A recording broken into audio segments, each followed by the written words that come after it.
Hi, and welcome to Deep Leadership. I'm your host, John Rennie. Today, we're talking about change and answering the question, how can leaders adapt and thrive in a world where the pace of change keeps accelerating? Well, today's guest, Steve Cadigan, LinkedIn's first Chief Human Resource Officer and author of Workquake, says we need to rethink everything we thought we knew about work, from short tenures to AI disruption. Steve explains why the future of leadership depends on embracing change, building human skills, and creating organizations designed for speed and agility. Now, if you're still clinging to that outdated leadership playbook, this is your wake-up call.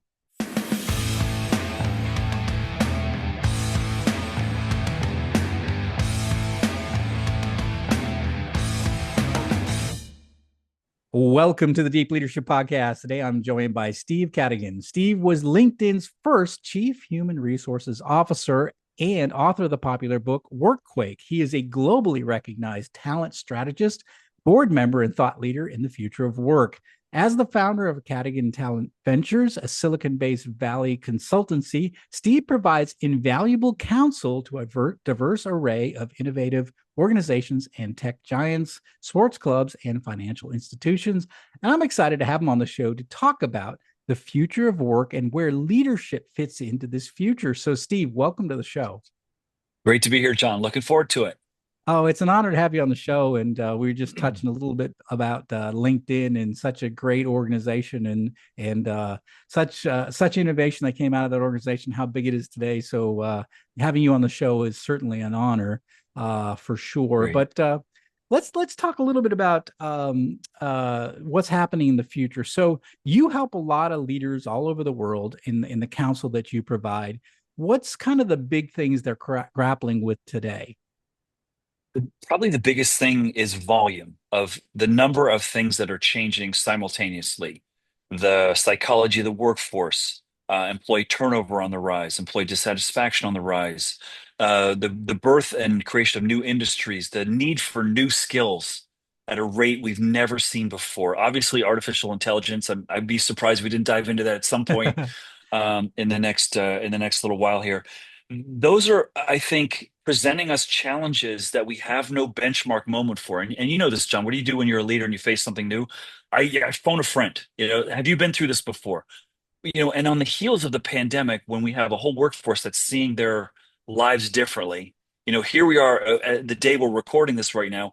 We still have a return to office, return to the building challenge that's being work through in many different locations right now. People say, no, listen, I'm way more productive at home than I am in the office.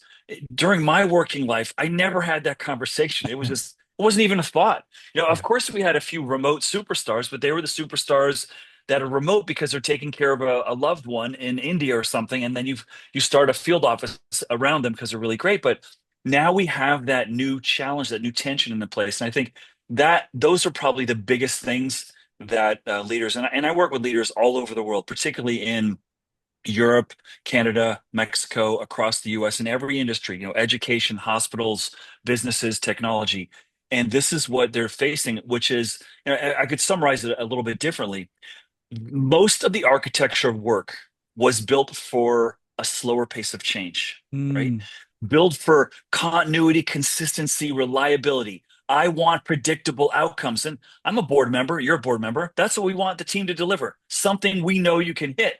Well, now we have more things out of our control, and the architecture of work wasn't built to support this. And I'll give a couple of examples. One is the paradigm that most of us were taught, which is the teams that stay together the longest are the teams that win. Well, mm. we have a median tenure right now in the workforce of about 4 years in the US, and the demographic 20 to 35, it's 2.5 years. So increasingly, teams are not together as long. And all the rewards in most companies are there to pay for your tenure, more 401k match, more vacation, more opportunities to be promoted. And the architecture work wasn't built for this moment. And that's fundamentally unsettling. It's a really hard time for leaders.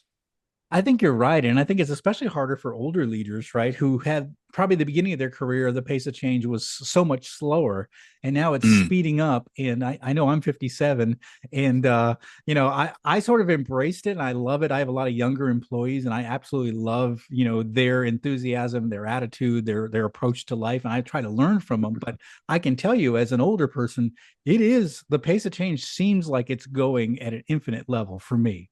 I'm just trying to hold on.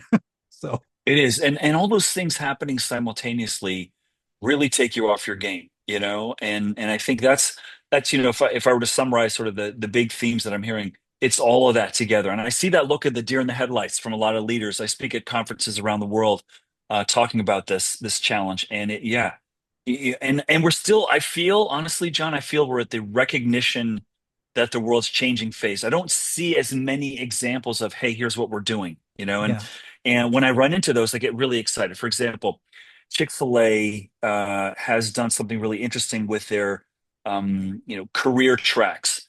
They say on their website, on their career website, they show ex-employees saying, "Thank you, Chick-fil-A, for getting me my dream job somewhere else." yes, And they're saying, "We know we're not your destination. We just want yeah, to be a great part of your journey. We're embracing shorter length of tenure. Because we're fast food. Of course, we're not going to be your destination for everyone. Some of you are going to love it and want to stay here. And that's a new architecture, right? Let's build to make you better and even go somewhere else. Most places I worked, if I put the alumni on our career webpage, I would be an alumni. You know what I'm saying? Like, no, yeah, no, no, no. We don't celebrate the people who leave. We went to the Tony Soprano School of HR, which is you quit, you're dead to me. And so, we need more models and more examples of companies like the Chick-fil-A's, if you will, giving us a leading indicator of, hey, they're doing incredibly well over there, and they're not fighting to keep people longer. right, That's right. interesting. That's Yeah, interesting. it is interesting, and their turnover is 50% of what 50% better than most fast food joints too. So Right, so right. obviously, so they're celebrating when people leave, but they're also people are staying because they want to Yeah, stay, and they want to be yeah. part of something because they do know that they have a future outside of there, and that it's being Hmm. embraced by the company leaders. We just did a study of Chick-fil-A. I teach a college course, and we just studied Chick-fil-A Mm, this morning, so in our course. So it's yeah, kind of funny that you mentioned Chick-fil-A, but that was one of the things we talked about. It's just the fact that they yeah. so embrace the future of that employee, whether it's within the company or without outside the company, which is very Right, interesting. right. Yeah, Very yeah, mature, I think, for the space we're in today. Yep. yeah, yeah. So I think like you said, part of it is like we have to embrace the idea that likely we'll have 2 years with this person, Hmm. and how Hmm. can we get the best out of them? How can we train them? How can we help them develop their skills? How can they help contribute to our success in that 2 years? Because it's only going to be 2 to 3 years now, and we so Right. almost have to think that way. Right. And I phrase it this way, John, to people like, uh, I ask people, okay, after I give them all the data, here's the data on turnover, here's the data on new industries, here's the data on needing new skills. Here's where we're seeing things like companies let people go and hire at the same point. Used to be you let people go, you freeze the requisition process, right? Right. And so I ask my leaders, do you think in the future this is just a moment in time and we're going to revert to greater tenure? People are going to stay in organizations longer. Not a single leader I've talked to says, yes, people are definitely going to stay longer once we solve, all the conflict in the world and things settle down. So I said, okay, so how many of you that have quickly acknowledged that people will probably continue to stay for shorter periods? And at the best case, we'll flatline at some point. I don't know when that is. I said, so how many of you are building an organization expecting that to happen? Or Mm, how many of you are still saying it's all about retention, employee engagement? I used to be bonused on, keeping the turnover low. I said, how many of you are expecting I have 2 to 3 years with somebody? I need to accelerate team building. I need to onboard quickly. I need time to productivity to be off the charts. I need to do radical knowledge sharing. I need to move my people around. So if someone leaves, I have sort of what I call the fluid world of work turnover insurance. Like if you're moving people around a lot, someone else knows how to do something for the person who left. So how many of you are doing that? And they're like, yeah, we know it's probably not going to increase, 10 years, not going to increase. So, but we're not sure what we should do yet. And yeah. that's generally what I hear because no one refutes the trend, but they're just not prepared to take the steps into like, hey, all your benefits and all your rewards are all tenure based. Why don't Mm. we move those into training and development? and giving people new experiences so that they want to stay longer, not stuck in the same job, but tackling a new challenge, right? Yeah.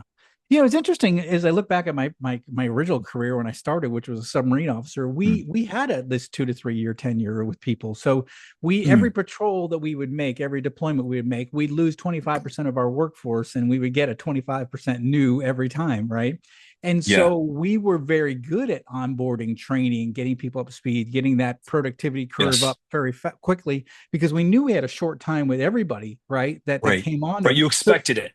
Yeah. yeah, so it was Hmm. natural for us to Hmm. operate on that kind. And so the same thing with maybe like a college coach, for example, where you only have Yeah. a certain amount of time with every one of your players, and so you're used to that kind of pace of change, right? So Yeah. maybe for me at least, it's a little more natural because I've been in an organization Yeah. like that Oh, that's prior to interesting. Yeah. corporate. So I was used to Yeah. like we're constantly turning over people all the time. And so you're Right. constantly in that mode of onboarding and training and Yeah. getting people up to speed quickly, right? And then getting Yeah. It's most interesting out you of mentioned you. that. Yeah. Yeah. It's interesting that you mentioned that, John, because one of the things that I try to do, I'm sure you try to do it too, is when I see people stuck, I try to look for, examples in Mm, modern society or in history that we can draw from and say, we can do this. And the example that I think fits is college basketball. yeah. So if you look at the greatest athletes used to stay 3 or 4 years for sure in the same school, right? Michael Jordan, Yeah. all the great ones. Now, your best athletes, will only stay a year, in some cases, 9 months until March Madness, concludes. And so you know that. And Coach K, the biggest holdout Mhm. at Duke was like, I'm not doing one and done. You're not a short timer. It's all about long tenure. He started losing to Sister Mary's School for the Basketball Challenge and said, I'm gonna have to do this. So he got one of the greatest recruiting classes a few years ago with Cam Reddish, Zion Williamson, and RJ Barrett. They all went in the first round, in the first 10, and he knew I only have them for a year. So what did he do? I have to onboard quickly. I've got to ingrain, not make them have to earn their way into the team. I have to build new communication cycles, and I have to constantly recruit. And here's where I think the big message is for business leaders. I need a simpler defense and a simpler offense. Let me Yes. translate that. If you have a job that takes someone 4 years to figure out, you're gonna hurt yourself. That's called a self-inflicted design wound.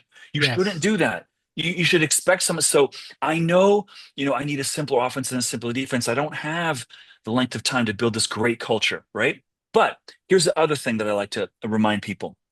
If we look at, I live most of the time in Silicon Valley, which is not a perfect world. I'm not here to sell it as the greatest nirvana ever. There's a lot that's broken, but I don't think people can argue that we have some of the greatest innovation and greatest creativity, the greatest patent portfolio, some of the greatest market cap companies in the world in a small geography that has the highest turnover and more people doing something they've never done before. And if I've studied Google, Apple, Facebook, Twitter, X, Amazon, Airbnb, Microsoft, their median tenure is less than 5 years, every one of them, Mm, and so you could almost argue, John, in a world that's changing quickly, that new people who've been in new industries and new sectors and new geographies and solve problems differently than you have is a competitive advantage in a yeah. world that's changing quickly. If we just have everyone and the only way we know how to solve is how we design how to solve, that's a limiting factor in a radically changing economic environment, right?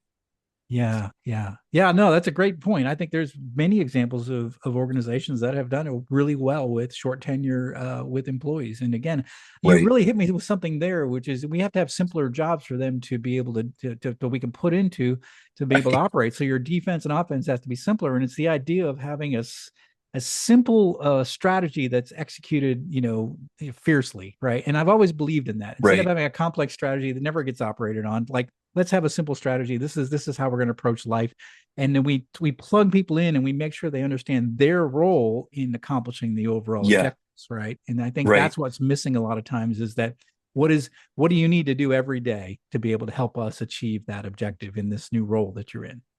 Yeah, 100%. yeah, 100%. Yeah. yeah. So, other what are some other areas in terms of the future work that are impacting leaders and impacting organizations?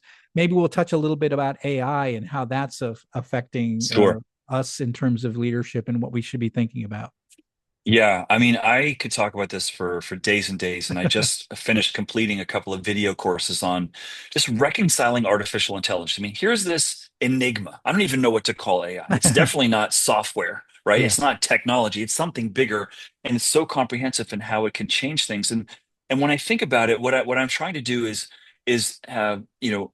help everyone realize like this just showed up yesterday, but everyone I talk to feels behind. Okay. So, and we're all coming at it from a place of fear. And that's not a great place to Hmm. be, implementing something. And we also are coming at AI with a history of implementing new software that's all about go faster, do more, and be more productive. And so, what's the biggest narrative we see with AI implementations? Job loss. Okay. And that's why I say the future work is probably the worst marketing campaign in history because we're fundamentally scaring the workforce. That first, 5 years ago was the robots that are coming for you. Now it's AI is going to come and take your job. But the truth is, you know, this moment that we have, requires all of us. We have to learn what AI is and understand. So we all have to be students of AI. But what we're starting to appreciate is this is a moment when our human skills we're starting to have to reconcile and understand better. That's our competitive advantage.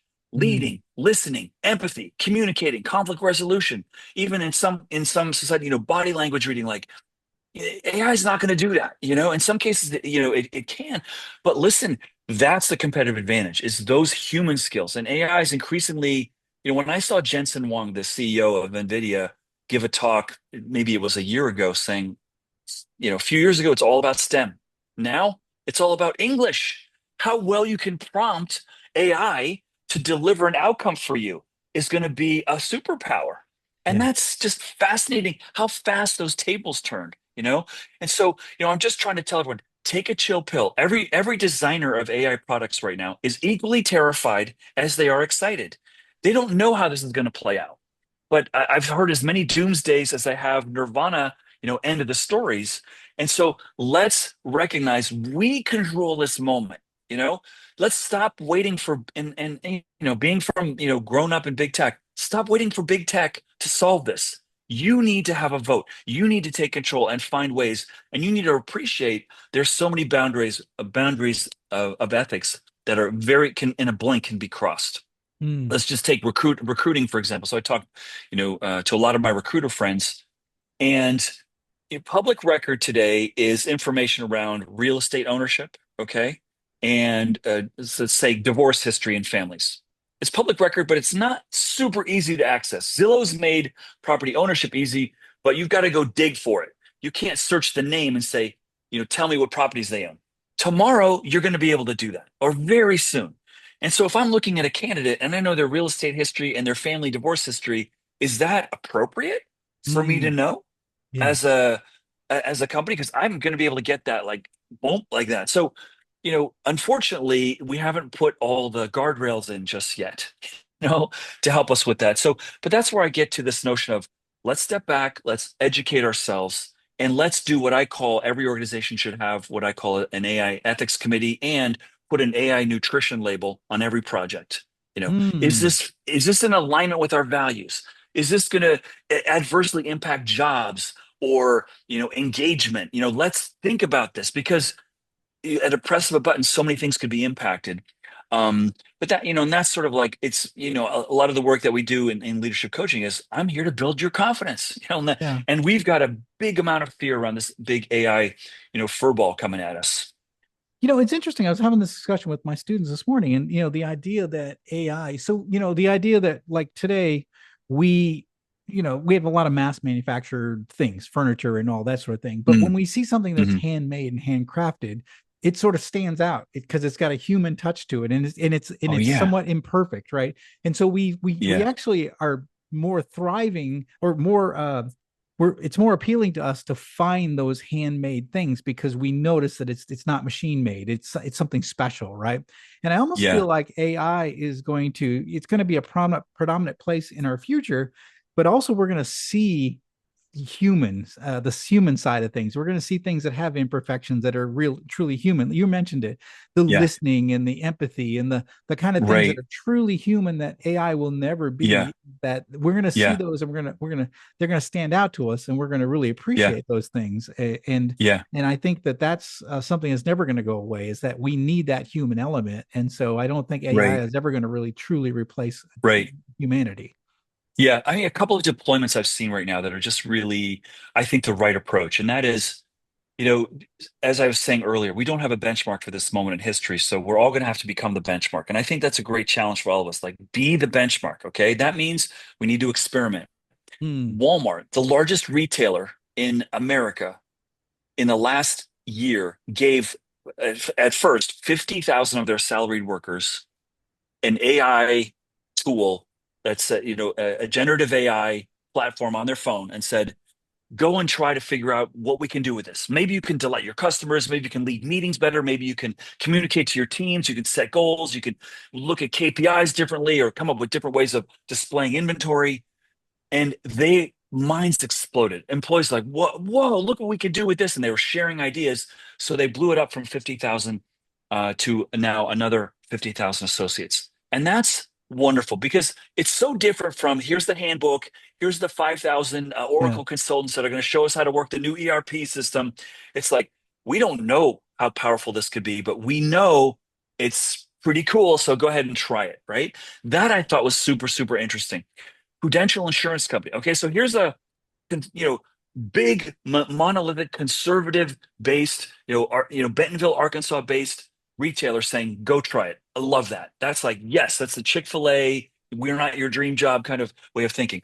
Prudential Insurance Company last year was on a panel in London with their CEO, and I was talking about how unimpressed I was about talent strategy in most companies around the world. He says, well, he sat down with me and says, listen, I got to show you what we're doing at Prudential. I said, please. He said, our biggest problem is turnover and people leaving that we weren't aware could do something else and they weren't aware they could do something else. And we've got, tens of thousands of employees. So we leveraged some AI programming and matched everyone to other opportunities outside their department, outside their expertise. Like, let's say human resources, has 60% crossover into internal comms or public relations or investor relations or labor. Like, whoa. And so we now, for every Prudential Insurance employee, sit them down during their orientation and show them a visual dashboard of how qualified they are for every job in the company, not just the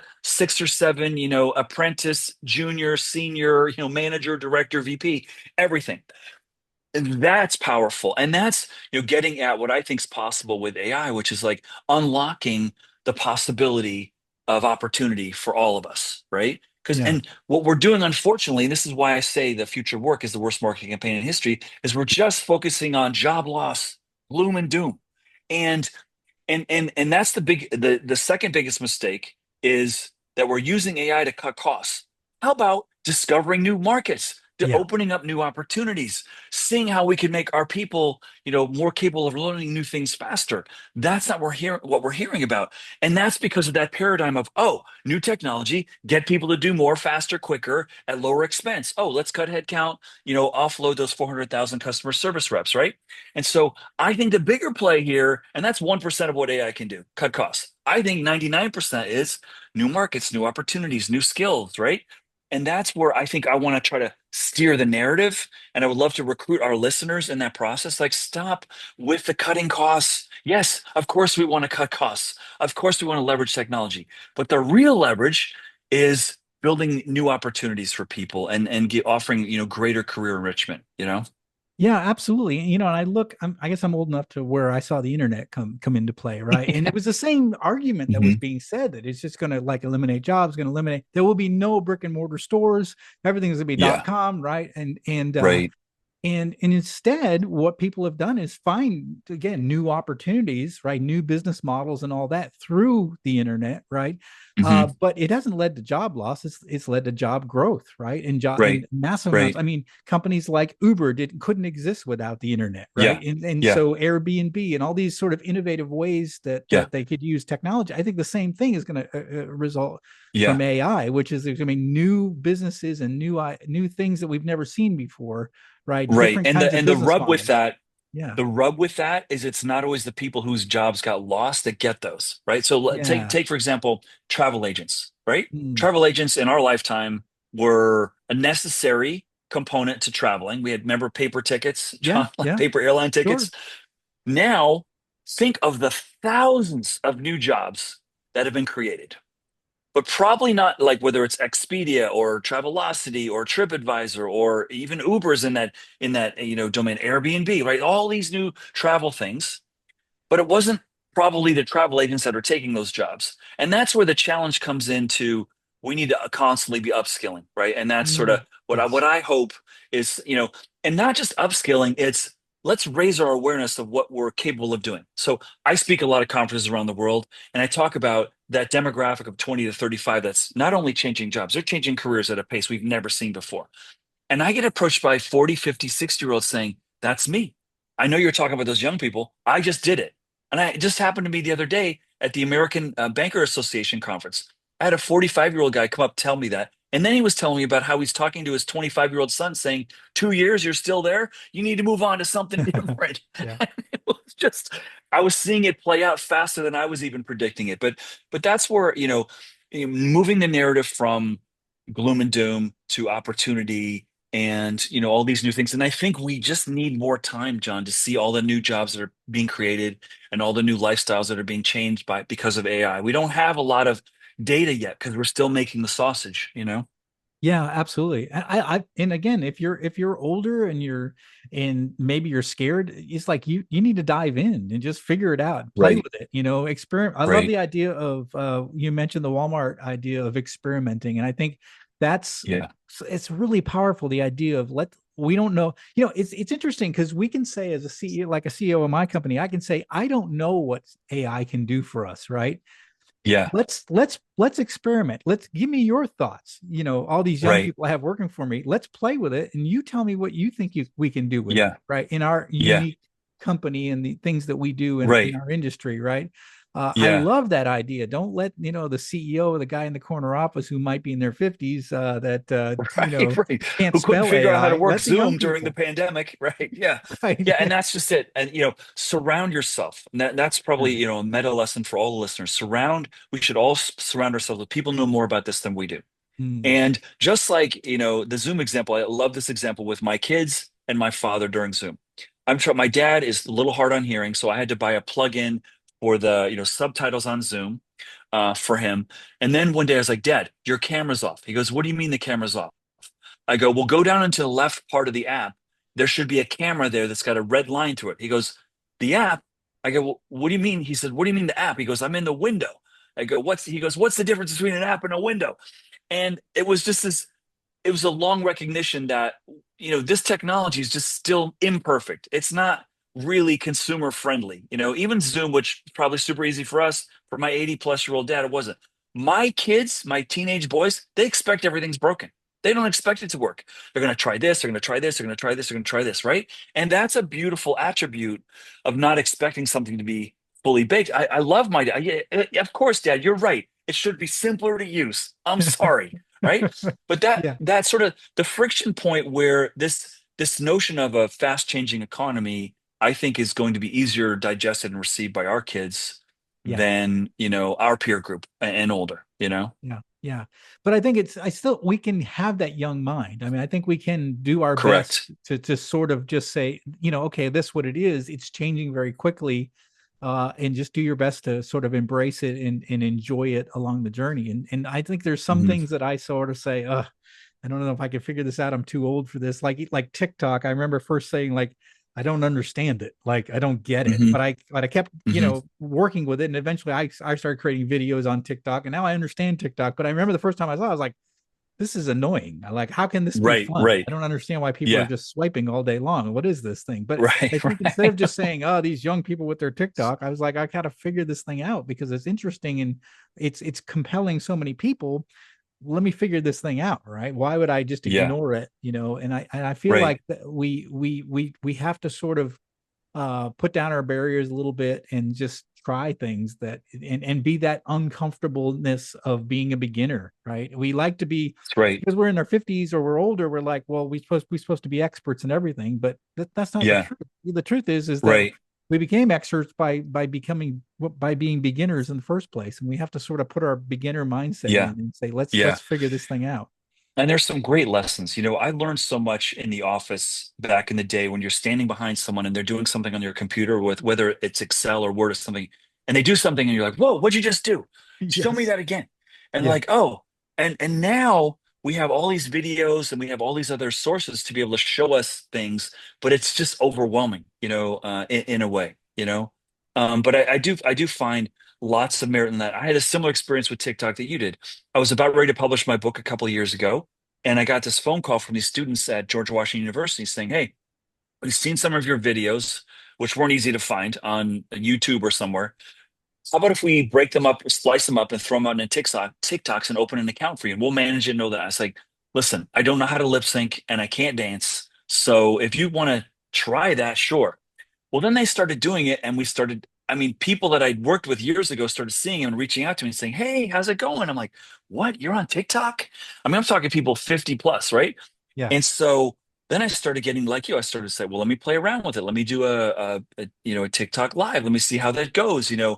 And it was really fun. It was really fun. Yeah. And then I Yeah. was like, I can't. And then they're like, "Steve, you need to do this every day." I'm like, I can't do this every day. I do not want to do this every day. Right. And then my Right. kids came home from high school one day and said, "Dad, our teachers just said they saw you on TikTok."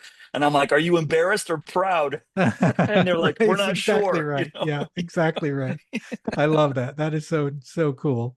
Yeah, that is really neat. Yeah. And again, I think that we can learn. It just we have to have a beginner mindset, Right. be curious, don't Mm, be hmm. recognize that you might fall on your face and you look stupid, but just figure it out. I Yeah. mean, It's that's what true. young people are doing. They're just figuring out. Like you said, they're Right. used to things not working and they're we'll just Right. figure it out, right? And Yeah. I love Yeah. that mindset. I love that Hmm. we'll just figure it out. And I think Yeah.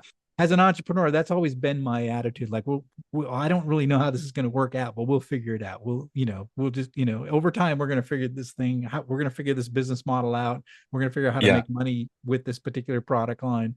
And we always have. And I think that's Yep. a great approach, is to take a beginner mindset, be curious, and Hmm. Ted try. Lasso. There you go. You can't get a podcast through without a Ted Lasso reference. Be curious. Yep. Exactly. Yeah. Yes, that's a great. I love Ted Lasso. So such a great Yep. leadership show. Same So here. Same here. very good.